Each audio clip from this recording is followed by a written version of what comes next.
untuk mendukung perjanjian damai Arusha antara pemerintah Republik Demokratik Rwanda dan Front Patriotic Rwanda atau RPF pada tanggal 5 Oktober 1993, Perserikatan Bangsa-Bangsa atau PBB mendirikan United Nations Assistance Mission for Rwanda atau UNAMID. Pada tanggal 22 Oktober 1993, Komandan Pasukan UNAMID Brigadir Jenderal Angkatan Darat Kanada Romain Delair tiba di ibu kota Kigali, yang kemudian disusul oleh tim pendahulu berjumlah 21 personel pada tanggal 27 Oktober. Di Rwanda sendiri telah terdapat pengamat PBB yang berasal dari Neutral Military Observer Group atau NMOG dengan kekuatan 130 personil. Setelah kedatangan Delair, NMOG ini kemudian dimasukkan ke dalam jajaran UNAMID.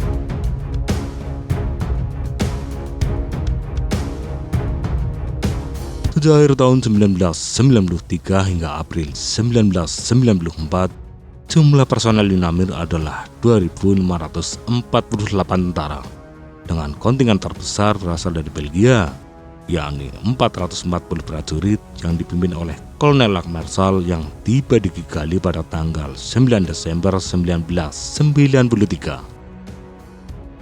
Sementara negara lain yang menyumbang pasukan bersenjata di UNAMID adalah Bangladesh, Ghana, dan Tunisia. Ada alasan tersendiri bagi Belgia untuk mengirim pasukan bersenjata dalam jumlah besar, yakni untuk menutupi penarikan kontingen PBB di Somalia dan untuk melindungi warga Belgia yang berada di Rwanda. Selama memimpin pasukan Belgia di sektor Kigali, Marshal beberapa kali meminta arahan dari markas Brussels, namun tidak pernah ada jawaban yang memuaskan. Uniknya, Marshal malah dimintai oleh Delair untuk mencarikan informasi tentang situasi terkini Rwanda melalui intelijen militer Belgia, karena markas besar PBB tidak bersedia memberikan informasi apapun kepada Delair. Padahal saat itu ketegangan antara Hutu dengan Tutsi sudah sangat tinggi. Bahkan milisi Interahamwe terang-terangan melakukan provokasi untuk memusnahkan Tutsi dengan menyebutnya sebagai kecoak yang harus dibasmi.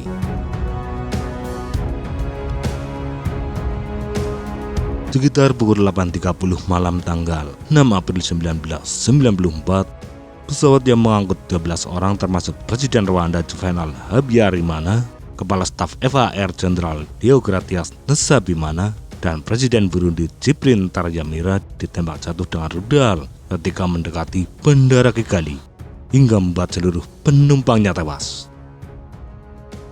Terbunuhnya Presiden Rwanda ini membuat gencatan senjata antara Hutu dengan Tutsi langsung berakhir saat itu juga, dan menjadi alasan kuat bagi Hutu Power untuk memusnahkan seluruh suku Tutsi. 2 jam setelah Presiden terbunuh, Direktur Kabinet Kementerian Pertahanan Kolonel Theoneste Bagosora mengadakan pertemuan dengan sejumlah perwira FAR di markas besar Kigali untuk menunjuk kepala staf yang baru dan untuk menunjuk pemimpin negara baru yang akan mengisi kekosongan pemerintahan. Delair yang hadir atas undangan Bagosora berusaha mengingatkan para perwira Rwanda jika mereka masih memiliki Perdana Menteri. Namun para perwira enggan berada di bawah otoritas Perdana Menteri dan malah menyatakan jika Perdana Menteri Agati Uwilingiyimana tidak mampu memerintah. Melihat perkembangan situasi terkini, sekitar pukul 3 pagi tanggal 7 April, Delair mengirimkan pasukan UNAMID ke kediaman Agati dengan komposisi 10 tentara dari Belgia dan 5 tentara dari Ghana. Dengan misi utama mereka adalah melindungi Agati yang akan melakukan siaran nasional di radio Rwanda pada pagi hari. Selain dijaga oleh pasukan PBB, kediaman Agati juga dijaga oleh sejumlah pasukan garda presiden.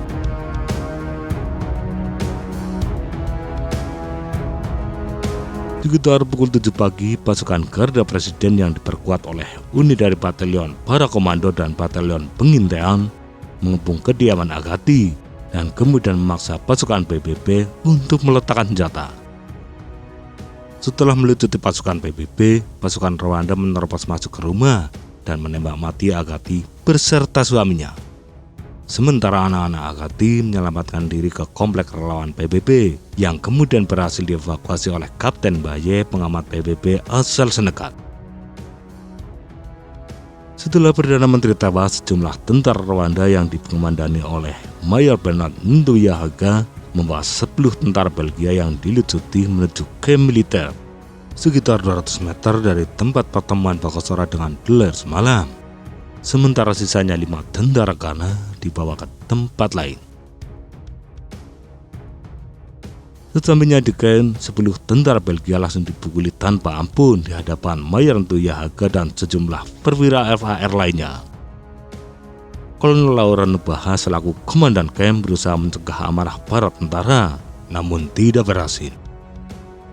Akhirnya ke-10 tentara Belgia tersebut tewas dibunuh dengan senjata tajam maupun senjata api.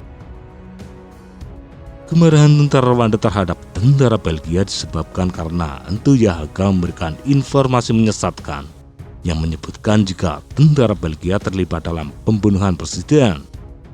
Rumor keterlibatan tentara Belgia tersebut bahkan disiarkan secara luas melalui radio RTLM. Sekitar pukul 10 siang, De Laer berusaha menemui Bagosora di sekolah militer ASM untuk membicarakan ultimatum dari Paul Kagame. Setelah melewati blokade, De Laer berjalan kaki dan kemudian diantar oleh seorang tentara Rwanda. Ketika melewati kamp militer tak jauh dari ASM, De Laer sangat terkejut melihat 2 tentara berseragam militer Belgia tergeletak di tanah. De Laer meminta agar kendaraan berhenti, namun pengemudi menolak dengan alasan kamp tersebut berada di luar kontrol. Sesampainya di ASM, De Laer mengajukan protes keras kepada Bagosora dan Dindilimana. Namun Dindilimana mengatakan jika tentara Belgia sedang ditahan oleh garda presiden karena diduga terlibat penembakan pesawat presiden. De Laer memilih tetap berada di ASM menunggu kejelasan nasib tentaranya. Sementara Bagosora kembali meyakinkan jika markas tersebut berada di luar kontrolnya dan tidak mungkin dapat diintervensi. Baru pada sore hari ketika pasukan garda presiden pergi dari kamp, De Laer diizinkan untuk mengevakuasi 10 tentara Belgia. Namun De Laer sangat terkejut karena 10 personelnya telah menjadi mayat. Bahkan mayat-mayat tersebut ditumpuk seperti layaknya binatang mati. 10 tentara Belgia yang tewas antara lain Letnan Thierry Lotin, Sersan 1 Yannick Leroy, Kopral Bruno Bestin, Kopral Stephen Loir, Kopral Bruno Meuk, Kopral Louis Lesia, Kopral Christophe Renoir, Kopral Mark Utebruk, Kopral Christophe Dapen, dan Kopral Elaine Depati.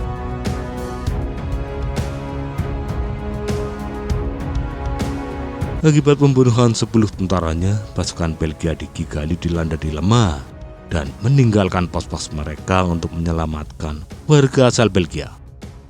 Salah satunya meninggalkan pos penjagaan di sekolah teknik Kigali pada tanggal 11 April, yang kemudian menyebabkan terbunuhnya sekitar 2.000 pengungsi Tutsi. Pada keesokan harinya tanggal 12 April, pemerintah Belgia mengeluarkan pernyataan resmi akan menarik seluruh pasukan Belgia dari Rwanda. Belgia juga meminta kepada Dewan Keamanan PBB agar menarik seluruh personil UNAMIR, karena kehadiran mereka di Rwanda hanya menjadi penonton saja, bahkan tidak bisa melindungi pasukannya sendiri. Sejak saat itu penugasan tentara Belgia di Rwanda tidak lagi terikat dengan PBB, namun bertugas menyelamatkan warga Belgia, termasuk menyelamatkan para ekspatriat lain untuk membantu tentara Prancis. Pada tanggal 19 April, seluruh kontingen Belgia dievakuasi dari Rwanda, yang kemudian diikuti oleh penarikan kontingen dari negara lain pada tanggal 21 April, hingga menyisakan 270 tentara. Di UNAMIR, tentara Belgia adalah pasukan militer yang paling profesional, dan jika pasukan ini ditarik, otomatis pasukan dari negara lain akan dilanda dilema, sehingga mau tak mau ikut menarik pasukannya. Penarikan kontingen Belgia dari Rwanda sangat melukai semua orang, terlebih negara barat enggan mengirimkan tambahan pasukan. Bahkan pasukan Prancis yang tiba di Rwanda hanya menyelamatkan para ekspatriat saja dan justru menurunkan dengan paksa para pengungsi Tutsi dari kendaraan mereka yang kemudian dibunuh secara brutal oleh milisi Interahamwe. Akibat pengurangan pasukan PBB dan tidak adanya intervensi dari Prancis terhadap Interahamwe maupun tentara Rwanda, sebanyak 800.000 orang Rwanda tewas dibantai hanya dalam waktu 100 hari. PBB memang melakukan penambahan pasukan dalam UNAMIR II yang berjumlah 5.500 tentara, namun mereka baru datang pada bulan Juni, di mana pada saat itu pembantaian terhadap Tutsi dan Hutu moderat hampir berakhir.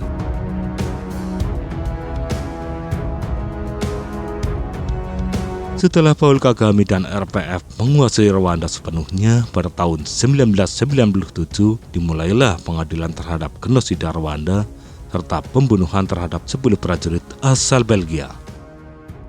Untuk kasus pembunuhan tentara Belgia, Kolonel Bagosora dijatuhi hukuman seumur hidup dan Mayor Bernard Ntuyahaka dijatuhi hukuman 20 tahun penjara. Terdapat 2 kesaksian utama mengenai siapa pelaku pembunuhan 10 tentara Belgia. Saksi pertama menyebutkan pelakunya adalah unit markas besar di bawah pimpinan Ntuyahaka yang tugasnya mengurusi logistik tentara.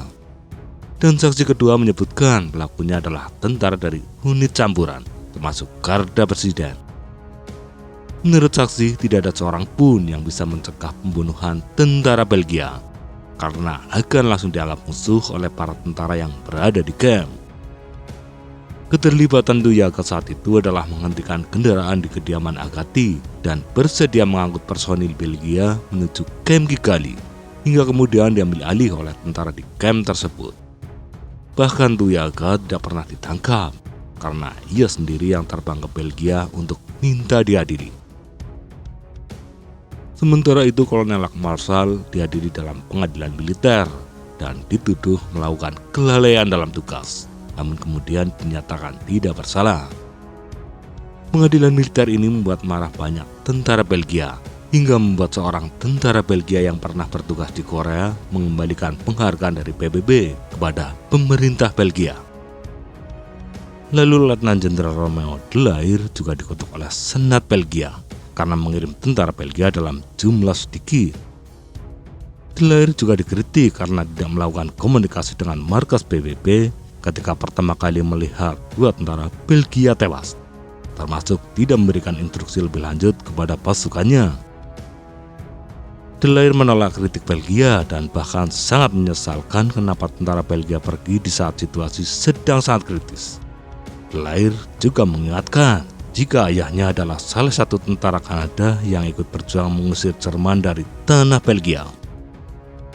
Walaupun dianggap gagal oleh Belgia, namun Dallaire sangat dihormati karena hanya dengan 270 personel yang tersisa mampu menyelamatkan ribuan nyawa orang Rwanda.